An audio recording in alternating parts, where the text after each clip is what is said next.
మీరెప్పుడైనా ఆన్లైన్లో మోసపోయారా? ఈ మోసాలు ఎలా జరుగుతాయో తెలుసుకోవాలనుకుంటున్నారా?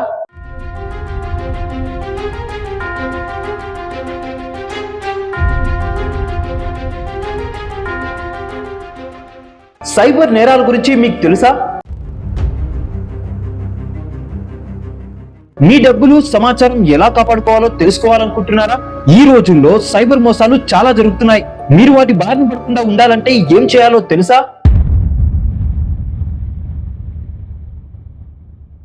ఈ వివరాలు మొత్తం తెలుసుకోవాలంటే వీడియోని చివరి వరకు చూసేయండి. ప్రపంచం ఎంత ఫాస్ట్ గా ముందుకెళ్తుందో ప్రజలు అంతే ఫాస్ట్ గా ముందుకెళ్తున్నారు. కానీ డబ్బులంటే వాళ్ళకున్న పిచ్చి వాళ్ళని పోటీ ప్రపంచం నుంచి మళ్ళీ పాత కాలానికి తీసుకెళ్తుంది. ఎంత పెద్దవాడికైనా ఏదో ఒక వీక్ పాయింట్ ఉంటుంది. మన మధ్య తరగతి వాళ్ళకి, పేదవాళ్ళకు ఉన్న ఏకైక వీక్ పాయింట్ డబ్బు. ఇప్పుడు దాన్ని టార్గెట్ చేసుకుని ఒక పెద్ద మార్కెట్ నెట్వర్క్ లాగా ఫామ్ అయ్యి డబ్బులు దండుకోవడం స్టార్ట్ చేసింది. వీళ్ళ ఇన్వెస్ట్మెంట్ మాటల గారడి. ఎంత మొండి ఘటాన్నైనా వీరి మాటలతో ఐస్ చేసి వాళ్ళ ట్రాప్ లో వేసుకుంటారు. చదువు లేని వాళ్ళు వీళ్ళ ట్రాప్ లో పడ్డారనుకుంటే చదువు లేదు కదా, ఇట్స్ యాక్సెప్టబుల్ అని వదిలేయచ్చు. అన్ని తెలిసినా చదువుకున్న వాళ్ళు కూడా ఈ కేటుగాళ్ల మాయలో పడి డబ్బులు పోగొట్టుకుంటున్నారు. మారుతున్న కాలానికి అనుగుణంగా మోసగాళ్లు కూడా అప్డేట్ అయ్యి మోసాలని కేర్ ఆఫ్ ఆన్లైన్ గా చేసేశారు. వీరి మాయలో పడి డబ్బు మాయలో పడి వీరు చెప్పే అతిశయోక్తులన్నీ కూడా నిజమే కాబోలని భావించి వారి చేతిలో బలిపశులు అవుతున్నారు. ఇక వీరు చేసే హైటెక్ దోపిడిని సైబర్ క్రైమ్స్ అంటూ పిలుస్తారు. సైబర్ క్రైమ్ అంటే ఏంటి, అది ఎలా చేస్తారు ఇప్పుడు తెలుసుకుందాం. దీనికి ఇన్వెస్ట్మెంట్ జీరో అండి. ఒక ఫోను, ఒక సిమ్ కార్డు ఉంటే చాలు.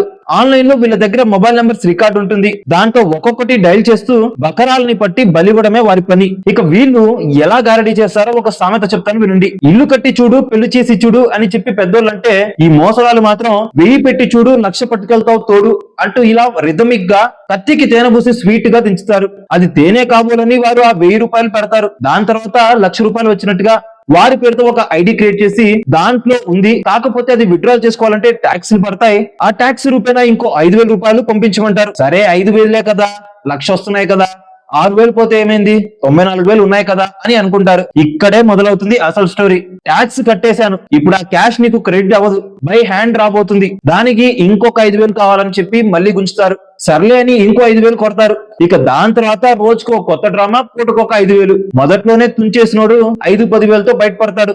50,000 దాకా పోగొట్టుకున్నవాడు ఆ డబ్బులు లేకపోతే లేదు, నా డబ్బులైనా నాకు వస్తాయి కదా అని చెప్పి అప్పో సొప్పో చేసి ఇంకో 50,000 తీసుకొస్తాడు. తీరా 1,00,000 పోయిన తర్వాత గానీ వాడికి అసలు స్టోరీ అర్థం కాదు, మోసపోయాడని. చేతులు కాలిన తర్వాత ఆకులు పట్టుకుంటే ఏం లాభం ఉంటుందండి? ఈ రోజుల్లో పని చేయకుండా రూపాయి ఫ్రీగా ఇస్తానని ఎవరు చెప్పినా అస్సలు నమ్మొద్దు. ఎవరిస్తారండి ఫ్రీగా? వాళ్ళకేమైనా చెట్లకు కాస్తున్నాయా డబ్బులు? అలా 1000 పెట్టి 1,00,000 తీసుకునే వాడైతే 1,00,000 తీసుకుని వాడే 100 సార్లు డిపాజిట్ చేసి 1,00,00,000 రూపాయలు చేసుకుంటాడు కదా. ఇంత చిన్న లాజిక్ ఎలా మిస్ అయ్యారు? ఎవరికైనా ఈజీగా 1 రూపాయి వస్తుందంటే ఆ ప్లాన్ ని వేరే వాళ్ళతో అసలు షేర్ చేసుకుంటాడా? ఈ లాజిక్స్ మొత్తం మీకు తెలుసు, కాకపోతే డబ్బు అనే ఒక వీక్నెస్ ఈ లాజిక్ ని మీ బ్రెయిన్ అప్లై చేయకుండా చేసింది. ఇంకా ఇంకో రకం మోసం ఉంది, ఇది క్రికెట్ బెట్టింగ్ మోసం. నాకు గోటు వాళ్ళు తెలుసు, ఫిక్స్డ్ రిపోర్ట్లు ఉంటాయి నా దగ్గర, దుబాయ్ బూకీస్ నాకు పక్కా ఇన్ఫర్మేషన్ ఇస్తారు.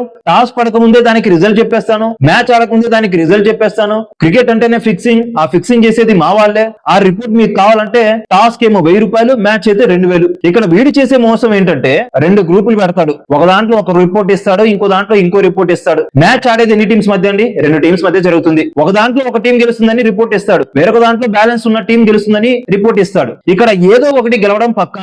ఆ గెలిచిన టీం గ్రూప్ సభ్యులు మొత్తం ఏమనుకుంటారు, నిజమేనేమో, ఇంత కరెక్ట్ గా ఎలా చెప్పాడంటూ నమ్మేసి ఆయనకు డబ్బులు కడతారు. ఓడిపోయిన టీం వాళ్ళు ఏమనుకుంటారు, ఏంది ఇలా చేశాడు, వీడికి ఏమీ తెలీదా అని చెప్పి అంటాడు. వాళ్ళకి ఫ్రీగా చెప్తాడు సెకండ్ది, అప్పుడు వీడిది కూడా ఒక మ్యాచ్ గెలిచిద్ది.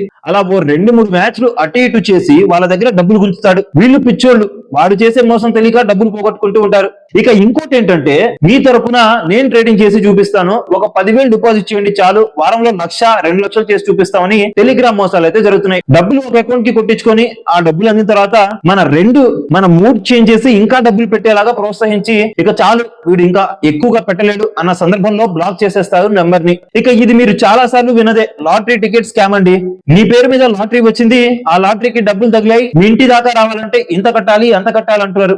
ఇక వారి దగ్గర ఈ రూపాన వాడికి దురాశ చూపించేసి డబ్బులు గుంచుతారు. ఇక మరొకటైతే, సమ్ బ్యాంక్ నుంచి ఫోన్ చేస్తున్నాం సార్, మీ అకౌంట్ లో ఇంత డబ్బులు డిపాజిట్ అయ్యాయి అని సేమ్ బ్యాంక్ వాళ్ళు ఎలా అయితే మెసేజ్ పెడతారో అలానే అతనికి మెసేజ్ పంపిస్తారు ఆ ఫార్మాట్ లో. అది నిజమే అనుకుని వీళ్ళు అతను అడిగిన వెంటనే ఓటీపీని టక్కుని చెప్పేస్తారు. ఆ మరుక్షణం నుంచి ఒక్కొక్క నిమిషానికి ఒక్కొక్క మెసేజ్ వస్తూ ఉంటుంది. ఏ మెసేజ్లు? డిపాజిట్ మెసేజ్లు కాదు, విత్డ్రాల్ మెసేజ్లు వస్తూ ఉంటాయి.